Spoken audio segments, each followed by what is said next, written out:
Come on, y'all. Come on, y'all. Come on, y'all. Slant.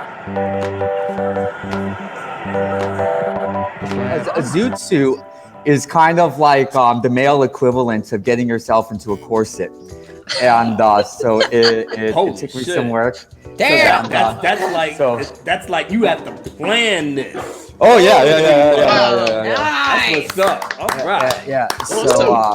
That's fierce. So we have to, but yeah. Good, man. So yeah, but I am here. I am here and ready to represent. You know. Talking about how Chicano youth of El Paso and LA look to these African American jazz musicians, connection, fashion, empowerment. Sure. Yeah. Take it from there because you're the man. Oh yeah, no. That's that's actually really kind of important. For us to kind of note is that this whole thing about the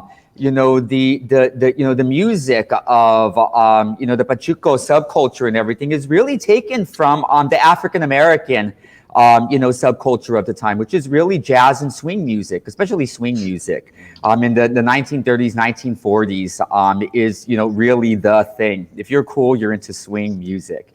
And so that's really where the style emerges from.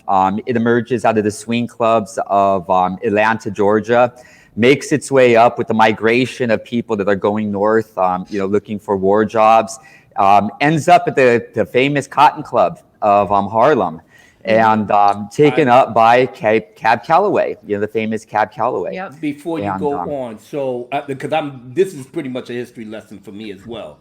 So it pretty much originated in the South, and it just flourished and it just branched out to different directions in the East and the West, but it did have its roots in the South.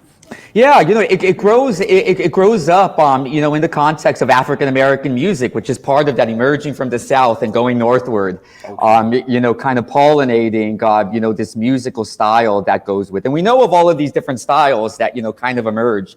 But, it really starts, the popularity of African American music in America, really begins with the jazz and swing music. And like I said, everything that's kind of cool begins with the black kids, and we kind of copy ourselves from there.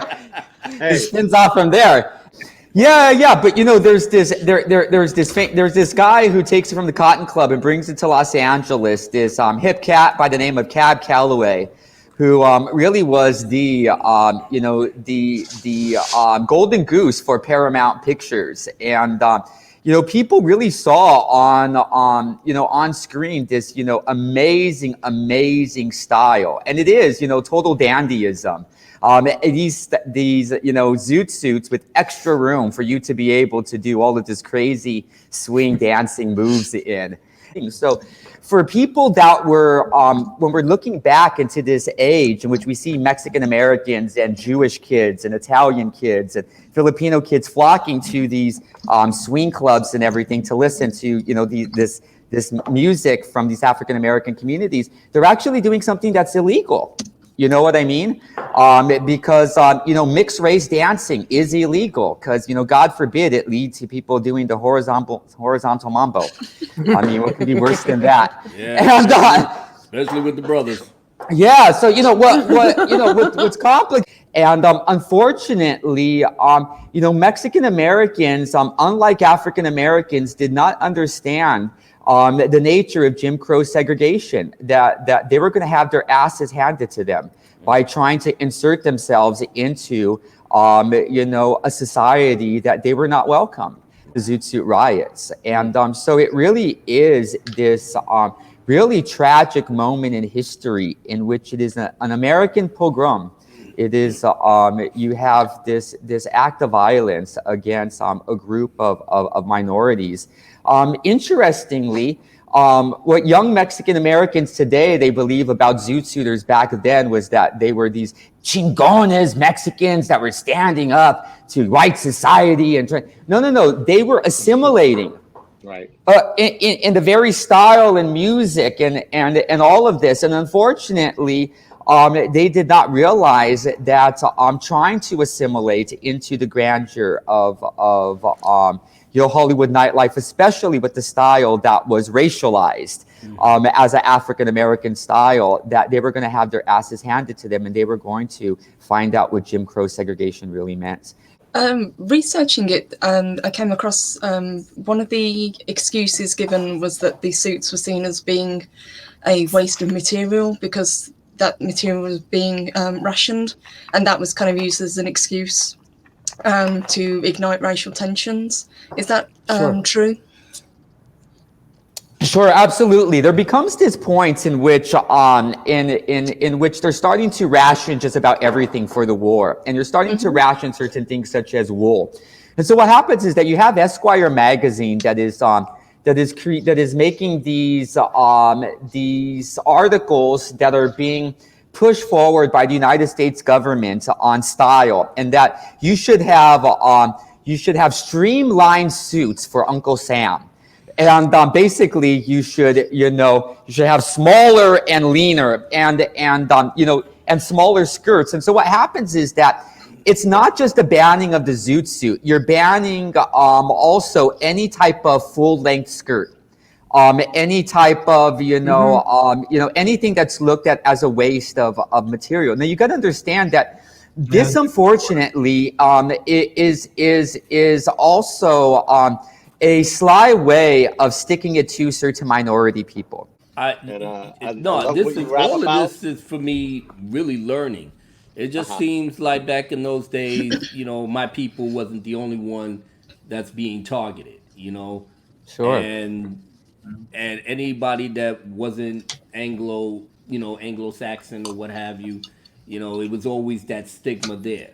So whether, it was unfortunate that they couldn't come to understand the culture, the history behind it, and knowing that the whole Zoot Suit thing came from, people looking at, the African American jazz musicians and other people in that life, it was just, but it's kind of like what we mimic today, even when we was growing up, when we had our fashion statements with the leather bombers and the sheepskin and the gazelles, and the Kango and everything, the Lee jeans. Those were big fashion things for us in the urban cities.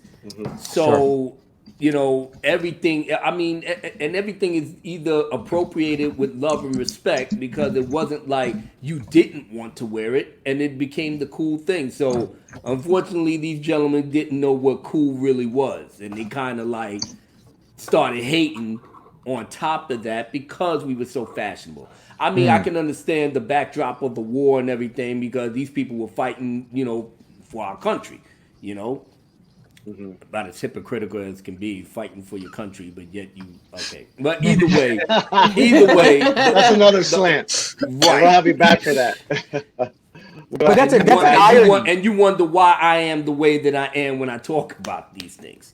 But what I was trying to say inadvertently is that you fight for your country, you come back, and everybody's just getting a little party on, and probably with the finest girls, like these ladies right here. Yeah. You know what I'm saying? Finest girls, and you just getting your little thing on. And wait a minute, I just came back from goddamn France, killing Germans, and y'all sitting up here dancing and having a boy. Give me my stick. Take off that goddamn Zoot Suit. Take all that shit off and put on some real clothes. Yeah. It's funny because one of the things is that they're saying that the Zoot Suit is un-American when it's an American style. But on top of it, they never asked themselves, how are these kids paying for these Zoot Suits? Well, it's because blow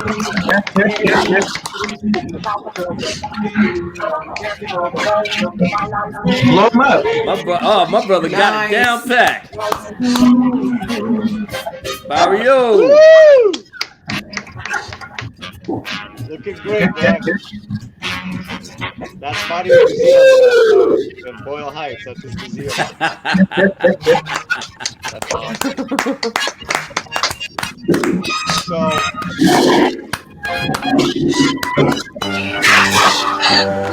That's what's up. That's what's up, Come on, brother. y'all. It's all about these shoes, though. It's all about these shoes. Damn. Oh man. Old school. Slant. All right, Paula, let's go.